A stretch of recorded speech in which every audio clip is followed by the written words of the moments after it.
All right, guys, here's a overview of the notes that we did in class. Again, we're not going to be doing the entire thing, but we'll get to the main points of it. So one thing we've already talked about in the past is our formula y equals mx plus b. All right, so we've learned how to graph with that. We've reviewed how to graph with that, and we've learned how to identify the important parts of it. All right, so the two most important things that we pull out of this formula is we know the slope is going to be represented by m, and we know the y-intercept is going to be represented by b. And remember, the y and x are always there, all right? So it's just something that we have to get used to. So in this example down here where we have y equals 1/4 x minus 7, the slope is whatever number's in front of the x, which is 1/4. And the y-intercept is going to be whatever the last number is, and make sure you include if it's a negative. So this would be a -7. All right, and then we use those two things to graph our line.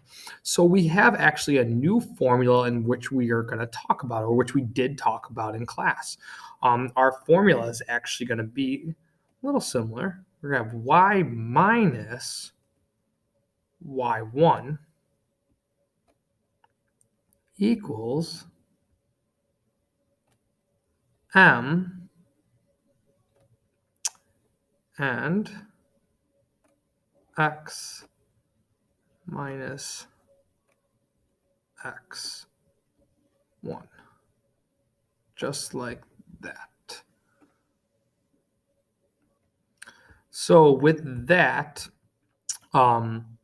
we can identify certain parts, which we've talked about in class, where m is just like in the past with the last type, we have the slope here. Okay, so m is still going to represent our slope. And then x1 and y1, which we can see right here, x1 and y1, okay, those are going to be a coordinate on a graph in which the line will go through. All right, so we can use that point and the slope to graph our line, just as we did use the y-intercept and the slope to graph a line. So x1 and y1 is gonna be an x comma y. It's gonna be a point. So it's a point on the graph. I write that on there. There we go. So one thing you do have to notice is that the x1 and y1 are being subtracted. Okay, so notice in the equation that you have subtraction. ACT. Should have just typed that out. Sorry, guys. Subtraction. Which means that that means if they are a positive number, they will be subtracted in the equation. And if they are a negative number, two negatives are going to be added to the equation. So it's actually going to be opposite. So that's one of the main things that we have to pay attention to is like when we go down to a problem like here, we're going to see our y and we have an x. Okay, those are in every single problem when we graph a line, just like we did in our first equation when we have y equals mx plus b. We always have a y and we always have an x. That is no different down here. So we still are going to identify our slope by where the m is located.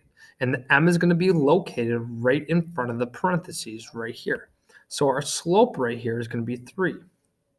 Now we need to find our ordered pair. So this is the part that it doesn't get tricky, but we just have to remember. We always are going to take the opposite number out of here. So this is our x, so it's a -4 here.